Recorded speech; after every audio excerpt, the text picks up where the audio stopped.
Hi and welcome back to the channel. So in this video I'm going to be doing a little review of the Jaya and Skypiea arc in One Piece.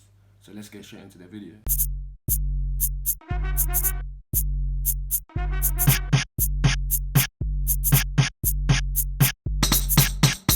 So I was kind of late to the One Piece party in the fact that I didn't start it till like last year during the pandemic, and yeah, that was probably the best thing that came out of the pandemic, to be honest. Like I watched it from April to August. I binge watched it in like 4 months. I was watching so many episodes.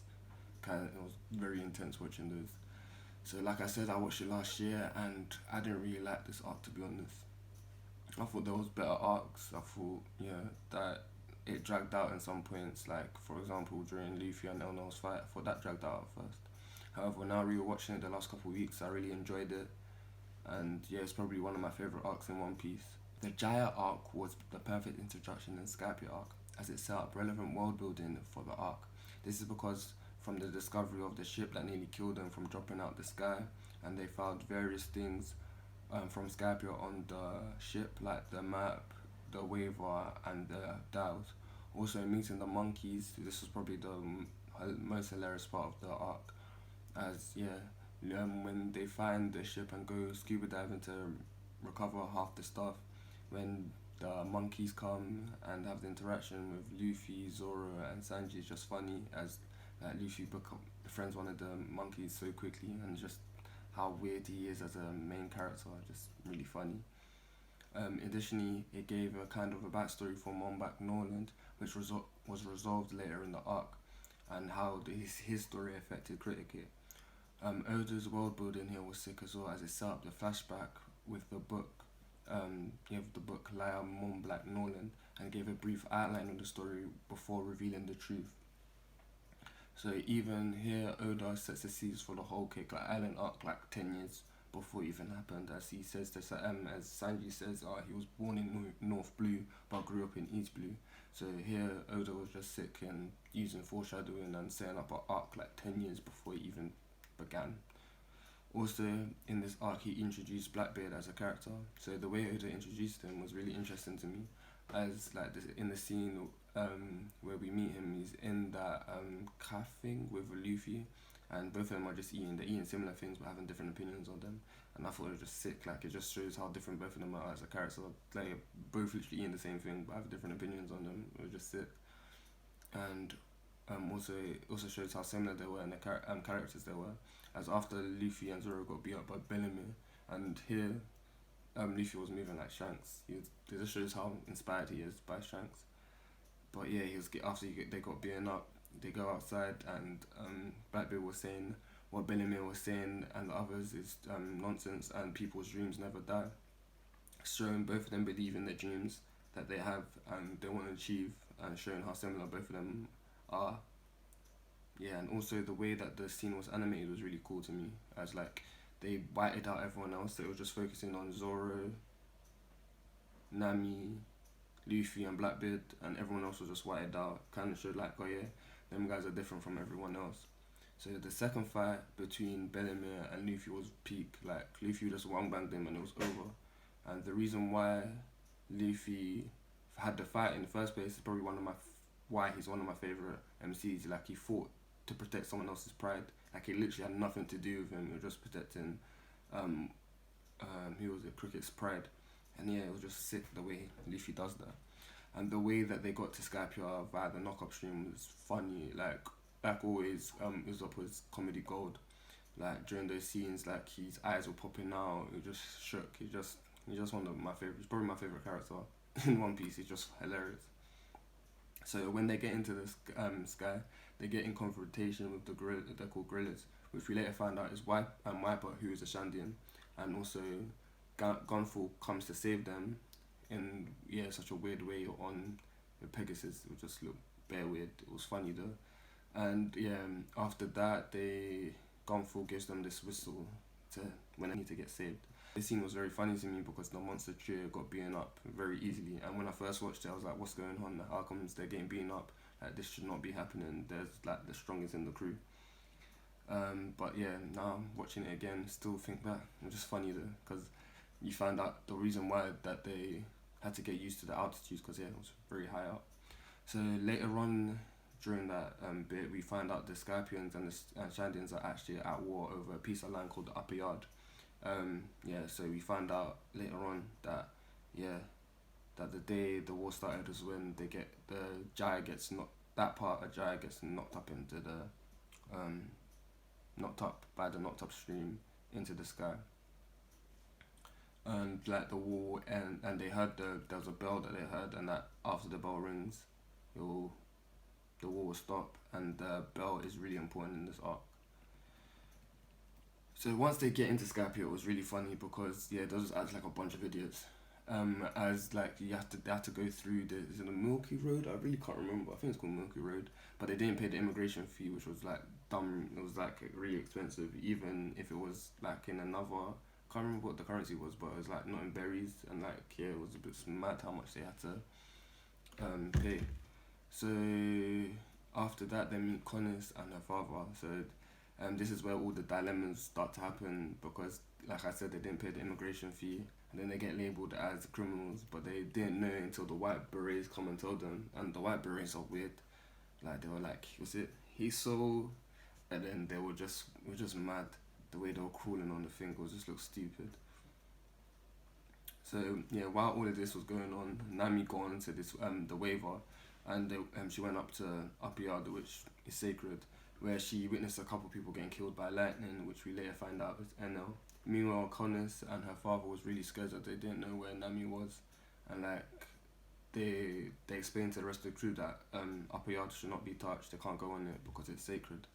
After hearing that, like Luffy was always moving mad. He's like, "Oh yeah, can we go to Upper Yard?" He gets really excited because it's somewhere forbidden and you can't go. And then when Nami comes back, she tells them that they should all leave because of what she saw, and they end up planning to leave. So like Robin, Chopper, Nami, Zoro stay on the boat where Luffy's Zoro and Sanji they go get some stuff from Connis and her father. So yeah, they go and get some food and whatever, and the dials. So yeah, the dials are very interesting. I like the dials in the arc. It was very interesting to have the dials. So this is where they found out that they get snaked by Connors, as the four in the ship get taken to the sacrificial altar in Upper Yard by a giant shrimp. So after that, Luffy and the rest go and try and go after them, and this is where they find out that Connors actually snaked them.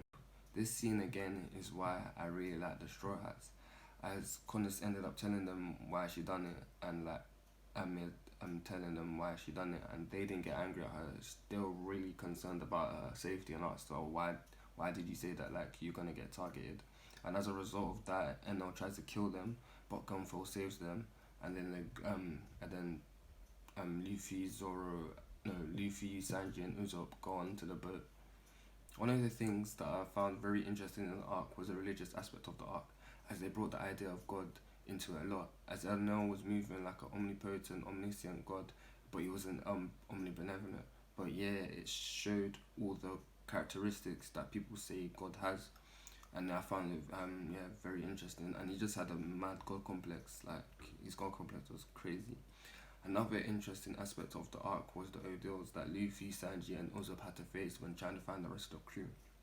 As a trial by ordeal was an ancient judicial practice by which the guilty or innocent of the accused was determined by subjecting them to a painful or at least unpleasant, usually dangerous experience. And this is usually done in medieval Europe, and they were like trials by combat, trial by ordeal, such as cruciation, which was considered a judgment of God. And also, the priest was saying that all the time, like you're gonna get judgment by God. Also, Judum Day, a procedure based on the premise that God would help the innocent by performing a miracle on his behalf.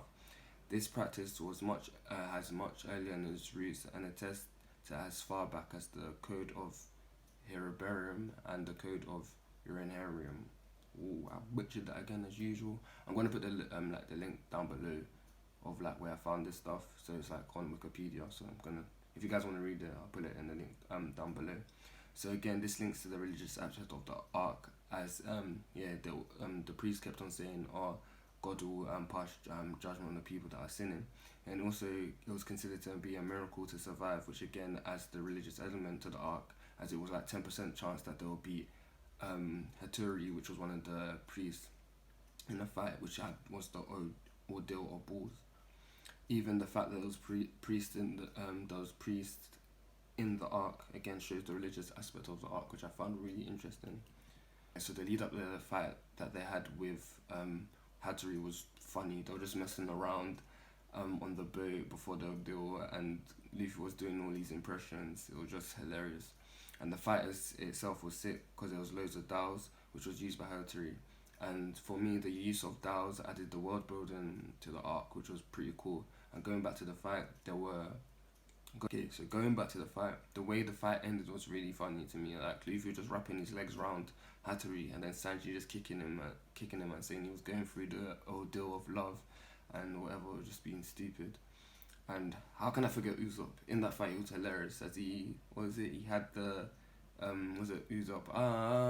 And yeah, that guy is just funny. And even in this arc, but in general, Usopp is really resourceful.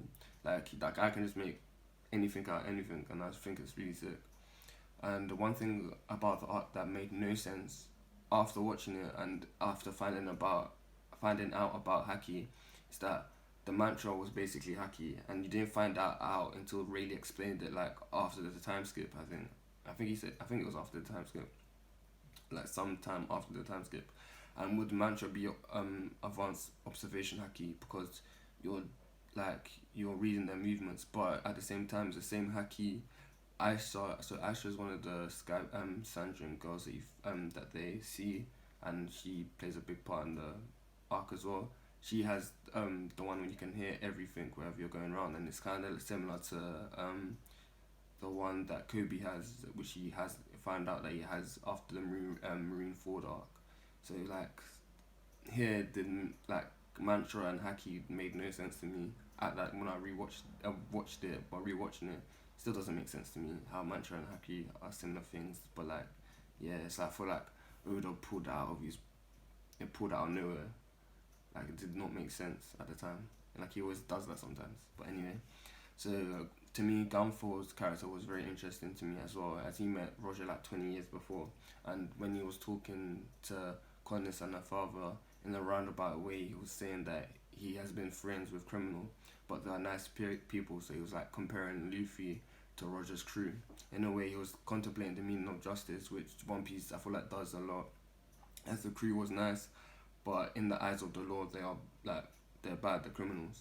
And also the scene where he regrets he regrets the way he was dealing with the Shandians and admitting that what he did was wrong, what the Skypians did was wrong by claiming the land as their own. Well, yeah, you can see that it was like really affected him, and he thought he was regretting his decisions. Yeah, I've gone for and with one of the priests. I think the priest's name was Sherry. Was like it was very interesting fight, very good fight, and was there to he was there to save Chopper as Chopper blew the whistle, as he was left alone because Zoro, Nami, and Robin went to get the just to search around the upper yard and try and find things, but they left him alone to fix the ship. So after Chopper was trying to fix the ship, Shuri came and tried to like kill him basically, and then he blew the whistle, and yeah, the fight was very nice. The animation was clean. It was like the animators did their job in this bit. So for me, one of the best parts of the arc was the Zoro swing. I found out hilarious, and he was going like and was moving like Tarzan. So for me, episode 166 was probably one of the best episodes. And it was like literally them in a group having a party before going to try and find the treasure. And yeah, it was funny, the interaction with the wolves, and then Chopper translating what the wolves were saying, and then Nami and the wolves were just funny. That whole scene was funny, and even that Oda says that when he was drawing that's probably one of his favorite scenes, and you'll think like one of his favorite scenes would be something else, but yeah, that episode was really nice and really good. But not gonna lie, the fact that the ship was getting fixed by the embodiment of the ship was nuts. Did not make sense. Like I feel like Oda pulled out of nowhere. It's the same when the ship comes and saves them and it's Robin. The ship just made its own way there. Like the whole embodiment of the ship it's nice at the same time, but at the same time I feel like Oda just pulled out of nowhere. So after all of that happens, the Straw Hats make a plan to find the gold that was on the island. At the same time, the Shandians plan to fight Enel to get their homeland back. Here, Enel makes kind of like a prediction, like out of the 81 people that are fighting, only 5 will remain after the 3 hours. And this is where most of the fights happen in the arc. So I feel like usually at the beginning when I first watched One Piece, I didn't really think there was any good fights. Like the only one that I really liked is probably Dressrosa, so Luffy versus Don Flamingo, and then Luffy versus Katakuri, and also in Water 7, Luffy versus Usopp. That was a good fight. It was just emotional because of the thing that was happening there. But and also Rob Lucci versus Luffy. They were probably only the best fights for me. I feel like One Piece is more of a story. Like it can get away with not having great fights because it's more of a story and you're invested in the story.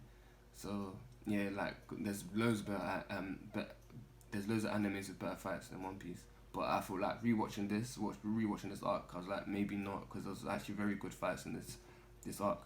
So Zoro versus Bannerman, which was on another Shandian. This was a very good fight. Like it was just interesting the way the animation was, and certain scenes were just good. It was sick, but at the same time, Zoro was just moving like an idiot. He had put his goggles on to protect himself from the light of the gun that Bannerman was shooting, but didn't really do anything. The guy knew it wasn't sunglasses. It was just stupid. Also, this was like the first time we saw the 36 Pond de Hor, so it was like that was just sick seeing that. Also, Rapper's fight with Cher was a really good. I just like the way they were fighting with the dials. It was really dynamic and it was like really sick to see. Also, when YP, stupid. So when Luffy and Wiper was fighting, here the animation was really sick. It was a very nice fight. But here, this is when Luffy gets eaten by the snake. And this is one of my problems with the anime in pre-time skip. I used to get annoyed with the fact that Luffy used to get stuck in the most stupid situations and like he couldn't fight. Like in Water 7, he gets stuck in that building and he couldn't fight for time. Him and Zoro were just lost. And then in this one, getting stuck in the stomach of the snake for time, it just got on my nerves. So after that, like Enel comes out to fight, and he's just OP. He's as OP as Kaido, because Kaido is different. Kaido is built different. That guy is just built different. Like I can't explain it any better. The guy just built different. I'm built different. So after that, Enel's like wiping out half the people with his lightning. Also, around this point, he makes the rest of the people that are alive go to the ruins in Shandia. So he like literally knocks them down, and they all go down to the roots. There's ruins in Sandia. So when the rest of them go, the snake goes as well, and it kind of foreshadows his backstory as well, because that snake was there the whole time and was actually from Shandia. And even before doing all of that, Enel basically kills Sanji and Usopp. And again, Usopp was comedy gold here in the scene, as he thought Sanji was dead, but he checked the wrong side of his chest. Like he's checked his right side of his chest instead of his left. It was stupid. And I kind of forgot about Chopper's fight, but I'm not gonna lie, that fight was kind of dead. Like the priest, what's his name, Gantus? I can't remember his name, but like it was just a dead fight. It was like the guy was just being dumb. Like Chopper's fight was not interesting in the least. So while the fights were going on, we finally see the importance of Robin in the arc, as she was going straight to the ruins and trying to figure out where the Sea of Gold was, as that's what the whole point of the thing. They were trying to find the Sea of Gold. Even here, I think the Sea of Gold is in Mexico. It was supposed to be in Mexico, but even Oda adding that into the arc was nice. It's very like he always adds real world aspects into the arcs, and I find that really good and really interesting. Even her fight, Robin's fight was really good. She just beat up that guy. It was just easy, like just using her devil fruit powers. Nice seeing her find the ruins and her saying maybe this is a reason why she's carrying on living. and this kind of sets up Enies Lobby also. So when she finds the ruins, it wasn't soon after Enel comes and talks to her about the ruins, and they talk about the bell, because he was also yeah, like I said earlier, the bell was really important, and Enel was trying to find the bell.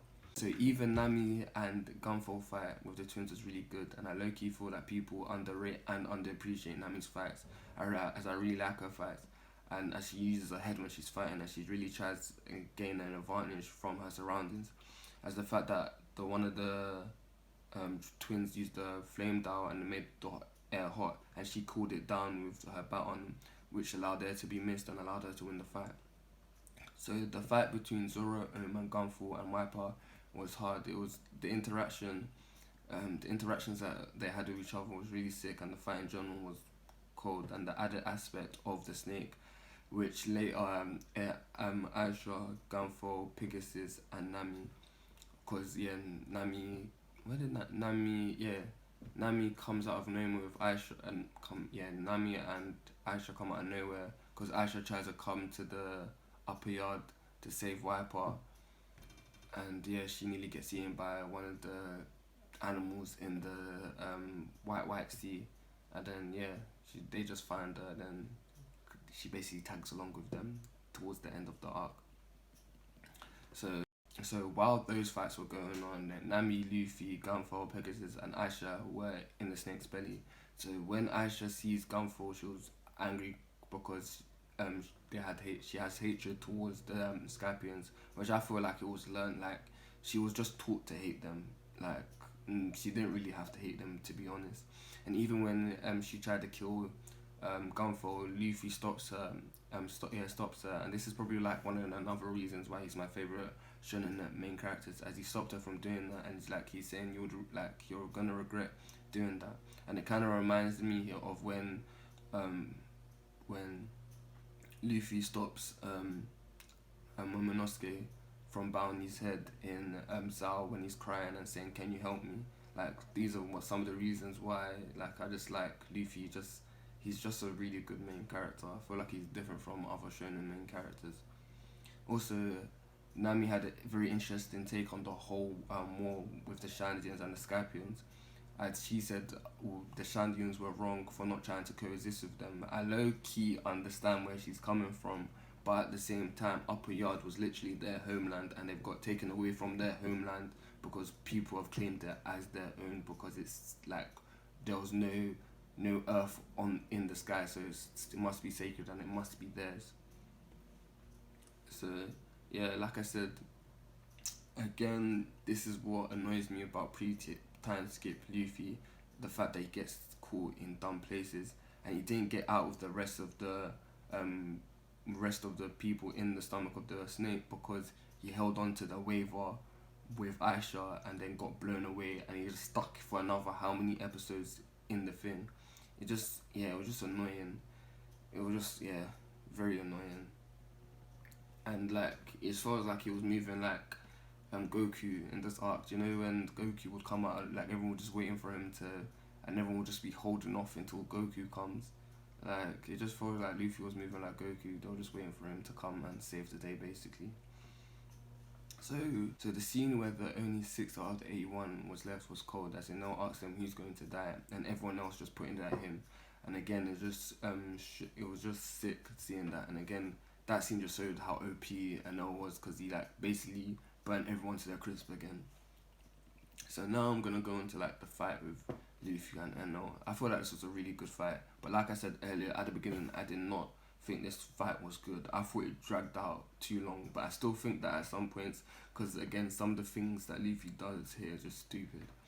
So the fight was on the Arc Maximum, which was like the Noah's Arc, and here again there's kind of the religious theme, which again I find fascinating and really interesting that Oda put stuff like this into his arcs. Also, the fact that Luffy was the only one that could fight Enel was good writing from Oda. Like, he activated Gouda. So shout out to King of Lightning for that one. Yeah, you guys should watch King of Lightning if you like One Piece and Hunter x Hunter and other stuff. His videos are very funny. So yeah, shout out to him for giving me the Gouda thing, because Gouda sounds very funny. Yeah! All right! So Luffy doing the him homie no days was hilarious. It was just funny. It's like him using basically using observation haki. It was just funny. I feel like again, I feel like the rewatching the fight was very good. It was sick. Like the way Ano like used his brain, and it was very crafty in the way he fought. Luffy was very like interesting and sick because he used the fact that he was lightning to heat up the gold around him, and like use that as a way to pierce Luffy because he couldn't attack Luffy because again there was like science, like it's basically basic science. Like I think what's it with electricity, rubber's always a conductor. So so he had to be crafty in the way he was fighting Luffy. So he would heat up his trident and try and stick him with the trident, and also he would when he wrapped the gold around Luffy's hand. Yeah, that was really smart, and it's really smart way of trying to do fight Luffy. But again, like I said, the problem with pre-time skip Luffy is that he's annoying because like that just dragged him down, and then he got pushed off the arc maximum, and it was like, what are you doing? It was just stupid. Cause he he took like how many episodes to try and get back up there. It was just long. Like that's why I still think sometimes that the fight kind of dragged on. The way Sanji and Usopp got to the ship was hilarious, and the fight between Eno and Usopp was funny as well. Like him saying all those random things about him saying just all them random things were funny, and thinking that would actually have an effect on Eno was stupid. Also, Sanji's sacrifice was really cool. I always forget that he done that. I always used to see that on YouTube, like Sanji's versus Zoro's sacrifice, but I still think Zoro's sacrifice was the best. And like how he just firmed it, and like taking all of Luffy's pain after the Thriller Bark arc was just sick. He's like the most loyal character in anime and manga, like except for probably Mikasa, like in Attack on Titan. She was just mad loyal.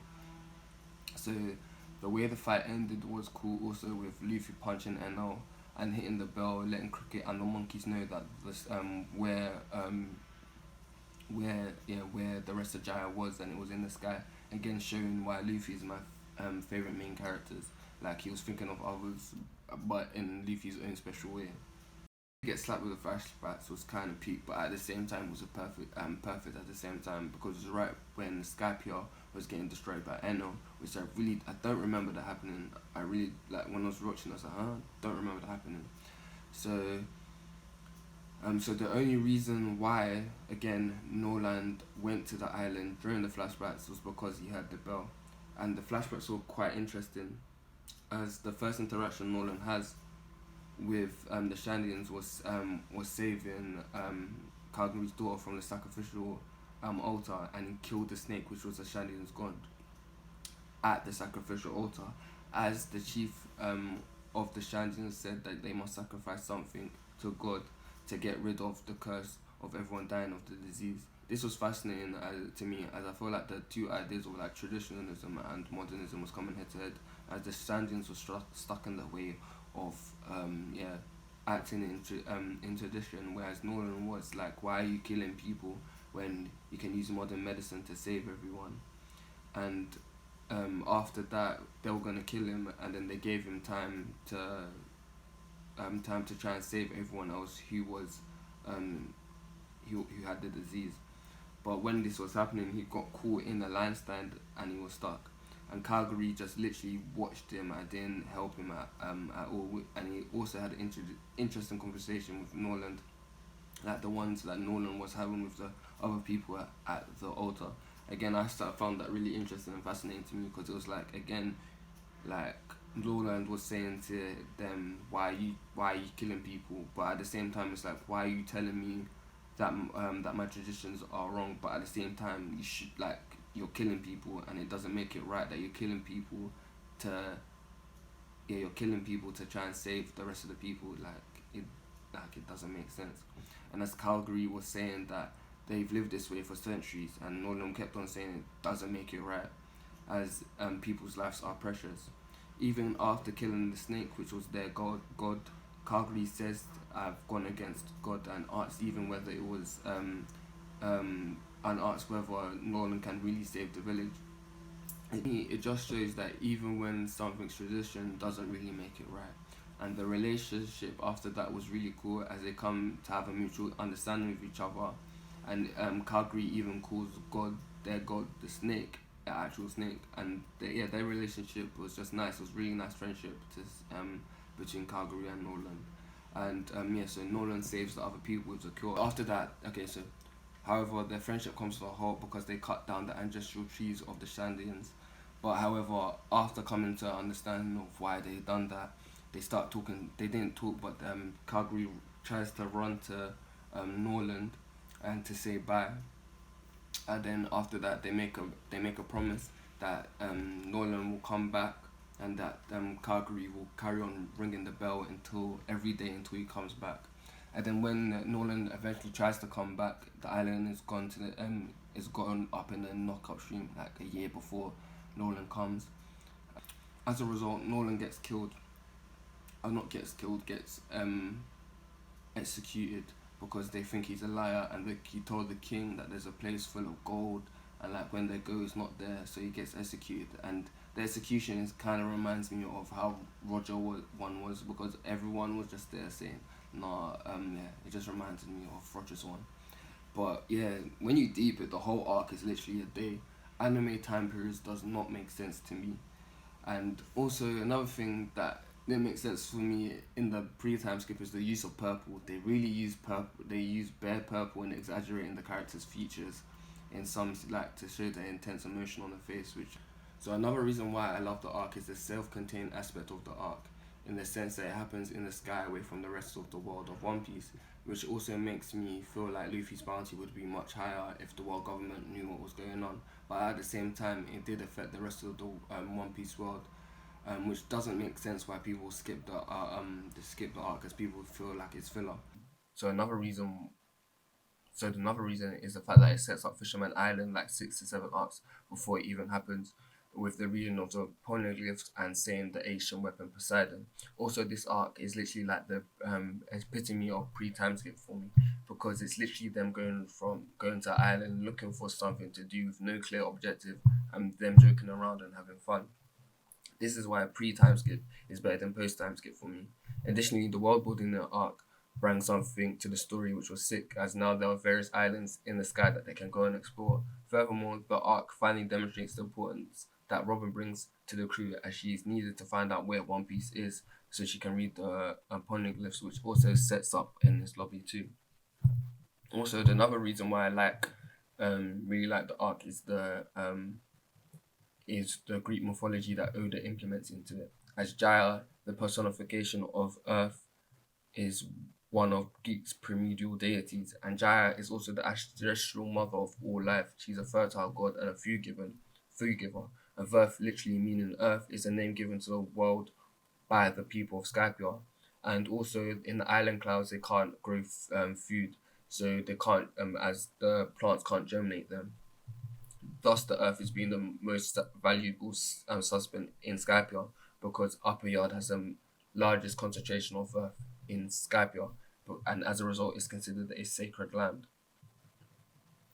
In ancient Greece, Kratos is a huge sea creature or sea monster. The Kratos was variously described as a sea monster or sea serpent, and according to mythology, Perseus slew Kratos to save Amida from being sacrificed to it. In another story, Hercules slew Kratos to save Herston. According to the Bibliotheca, the most prominent Herston was a Trojan princess. Apollo and Poseidon was angry at King Laomedon because he refused to pay the wage he promised them for building Troy's wall. Apollo sent a plague and Poseidon a sea monster to destroy Troy. Oracles promised deliverance if Laomedon would expose his daughter Herson to be devoured by the sea creature Kratos.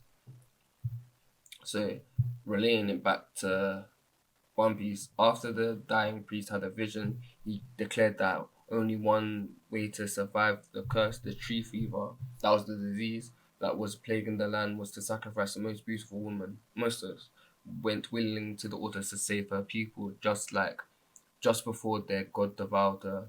Mont Blanc, Norland appeared, killed the giant snake before trying to convince the Shandian that this plague tree fever was curable and not a divine curse. So Kratos is the giant snake, and Nolan is Kratos, and Musa is Amendia or Hisson. So I'm gonna link where I found this. It was on Reddit, so I'm gonna link it in the description down below if you want to read it. And also, the another part of the Greek mythology was Pegasus, the horse thingy majiggy that Kung Fu was riding. So yeah, so I feel like the overall arc was probably one of my favorites in One Piece, and like altogether, I'll probably give it like an 8 out of 10. So yeah, thanks for watching, guys. I'm gonna try and do some more One Piece videos if you like it. So please like, subscribe, and comment down below. Once again, tired. Okay, let me start that. Okay, so. Hi and welcome back to the channel. So in this video I'm going to be talking on so the plants can't grow on island clouds. Oh, this is such a dead video, isn't it, guys? Oh my god, this is even recording still. I'm tired. I'll still edit and see how wacky it is.